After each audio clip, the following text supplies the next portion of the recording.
Hey guys, welcome back to the channel. It's been a while since I've done a bit of a tech video or a tech review, and this time it'll be on yet another Machenike keyboard.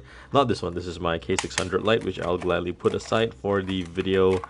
And I just realized, oh my god, bro, the key came out. Well, this is probably a sign that I need to build a new one.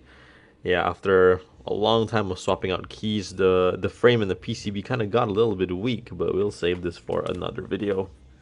What I'm really here to talk about today is the Kg98 gasket-mounted mechanical keyboard by Machenike, and it's actually really been a while since I've actually made a new keyboard review. The K600 Lite, if I'm not mistaken, was reviewed all the way in like 2024 or maybe even 2023. I don't really remember.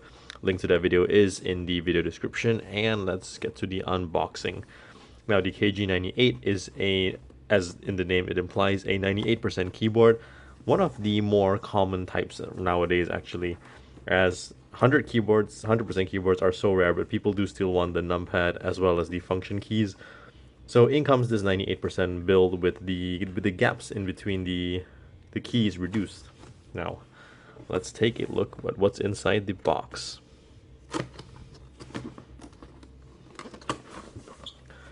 In typical Machenike fashion, they have your quick start guide right here.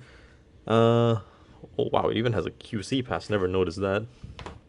And it of course does come in a plastic wrap, although this time, oh, you hear that? There is an additional plastic casing this time around. The plastic wrap itself is a little bit thinner this time. I remember it being like almost like foam-like in the K600 Lite. Let's get that out of the way. And it actually does come with a, oh wow, that's new. I wonder if this is their new packaging. Comes with a clear plastic case right there. And within the box, of course, you have your standard connection cables right in the back here. You have your connection cables as well as your all-important switch puller and keycap puller. Always a great inclusion to have. And finally, they gave us some replacement switches. Now, these are the GR Silver switches. I'm going to assume that they're Gatoron clones because I would imagine GR, stands for Gatoron, but I don't think they're genuine Gatoron switches. And that's it for the English. That's it for the unboxing. Let's take a look at the keyboard itself. Now, looking at the keyboard as a whole, these are pretty. Are these ABS or PBT keycaps? They really feel like PBT keycaps. I assume they are. And ooh, already. Oh, ooh. All right. Already straight up. The sounds are pretty nice. These are like, they're not really cream. I don't know if you guys can hear it. Let me just like. Oh yeah, that's. I can't tell if it's like, it's somewhere in between cream and talc. I really like the sound though. And if you look at the back side, this is what the back looks like. It's got your standard dual mode stands. You can have like a light stand or like a heavy stand depending on how high you want the keyboard. The same exists for the other side as well. It is a tri-mode keyboard, so you can switch between 2.4 gigahertz dongle, Bluetooth, as well as my favorite, wired connection, because who really likes delay anyways? As you can see here, right here is the switcher for the 2.4 gigahertz right here, and it's the, oh wow, oh, it already comes charged. That's insane, actually. I wonder why the 4 keys blinking. Gotta get to that in a second. Okay. Then in off, and then you have this is the Bluetooth mode. Previously it was 2.4 gigahertz mode. Oh, in this mode, the 1 is the one that's blinking. Interesting. I might need to read a quick start guide. It is a full RGB customizable keyboard, and right here you do have a plus and minus volume knob, and your standard your standard light indicators for num lock, caps lock, as well as Windows lock. Now, holding the keyboard in my hand, the Kg98 is a little bit weighty, and that's thanks to its gasket mount design. It has layered internals. Probably pull up a diagram on screen to show what layers it has. And when it does flip up, it does sit at a comfortable height, as you can see here. If I put it like so, gotta flip up all the way. Oh, there we go. I missed that one.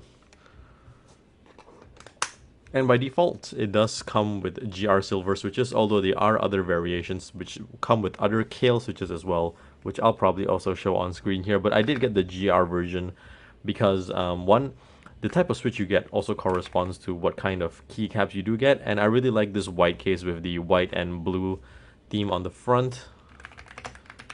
Oh, I just can't get over how good this sounds. But the one main downside that I find, I mean, this is a subjective personal, but this is a linear keyboard, and some of you may like that, some of you may not like me. I'm a tactile fan. Definitely, I don't know. Would I take linear over clicky? Perhaps, but definitely tactile is the way to go for me, and we'll actually be modding this in the future. If those of you who are wondering why I even got a new keyboard, well, I do have the K600 Lite. This is actually a gift. This is not meant for my personal use. This is a gift for who exactly? I'll let you guys figure it out in my next video. Maybe someone who can guess it down in the comments may win a prize.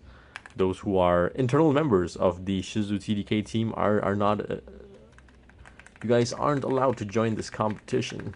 Plugging it into the power supply, we do see that now it is in wired mode, as you can see here, indicated by the switch. And the top the top left escape button actually glows red, indicating that it is indeed in low battery mode. Once this thing charges up a little bit, I'm assuming this will disappear. And overall, the backlight actually does shine through pretty well, despite these being fully opaque keycaps. And once again, let's get a sound test on the... Dude, I honestly cannot get over how good this sounds. This is very nice. And I did take a quick look at the startup manual, as you can see here. If you do shift it into the 2.4 gigahertz mode, the dongle is neatly stored at the back, as you can see here. I can just pull it out right here. It is a magnetic dongle storage. Let me just pull over the keyboard so guys can get a good look at that. However, when it does go to 2.4 gigahertz mode, you can see here the 4 button is actually lighted up. This indicates that it is in the pairing mode. Once you put the receiver into the USB slot in your computer, there it is. Let me just get a good focus on it. Oh yeah, that is a very nice dock for it. The USB-C connection is on the left side of the keyboard, so it's a little bit... I'm not really that used to it. I'm really used to it being on the right side, but that's a small nitpick at that point. Turning it back into wired mode, let's get the connection back on. The build itself is really nice, honestly. For those of you who are looking for a very clean look, can you stay up there, man? Okay, for those of you who are looking for a very clean look, I honestly think that this keyboard, as it is a really good use if you are like a linear enthusiast. Let's get a sound of that key spacebar. Oh, that shift is controls and alts. Oh wow, caps lock and shift are the big winners here. What about that enter key? Ooh, also very much a big winner. Let's see the right shift. Arrow keys. Arrow keys are a little bit of a disappointment. Would have wanted a little bit of a deeper sound. Oh right, and this knob right here, as you can see, it does control our Windows volume. I can turn it all the way down if I want, turn it all the way up. However, it also functions as a mute button. If I press it down once, it does mute my sound, and if I press it again, it unmutes. However, if I long press it, there we go. These buttons will light up, and now it can be used to control your backlight intensity, which is really cool if you think about it. Although there are other shortcuts, mainly done with the right function key, as I will demonstrate soon enough. If you hold down, it should go back into volume mode. Oh wait, I think I must have not held it down long enough. Okay, yeah, now it's back in volume mode, as you can see. Very cool indeed. And the backlight options do come with a myriad of options in the drivers. They do come in the quick start guide, but the main ones would be FN and right shift to shift through the different RGB presets. Honestly, my favorite would be the singular color mode. I don't know, I'm a bit basic like that. Right now it's set to white, although we can set it to rainbow colored, to red, to green, to blue. Oh, that's a very nice yellow. Holy, that's It's yellow in my eyes, but on the camera it's picking up as a very nice gold. Very interesting. Okay, now let's move on to the sound test.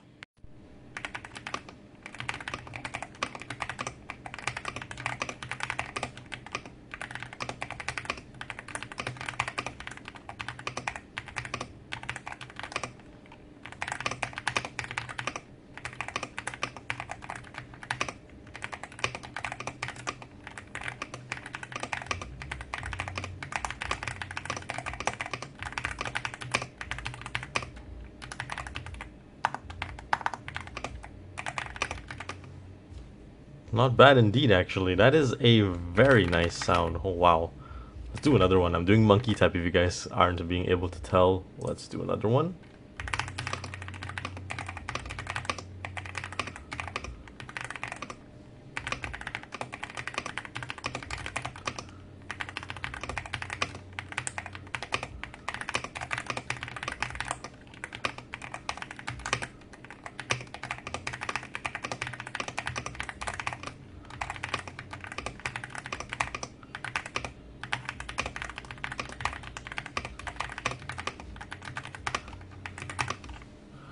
That's very nice sounding. Holy.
Overall, the Kg98 I think is a definite improvement over the K600 Lite. I mean, the K600 Lite definitely didn't have any gasket mounting. With this one, the gasket mounting does provide a very swift sound, and as proven by the OSU test, it is actually very, very nice to use in OSU. I mean, as a tactile fan, some of you guys are gonna call me a heretic for, defecting even to the linear gang. However, I don't know. The spacebar really is growing on me, but I will say that yeah, the spring weight is a little bit light for my liking. I definitely would like a more deeper spring weight, a heavier one, and more importantly, I like to feel that actuation point. But for now, I think this is a pretty good keyboard for the value.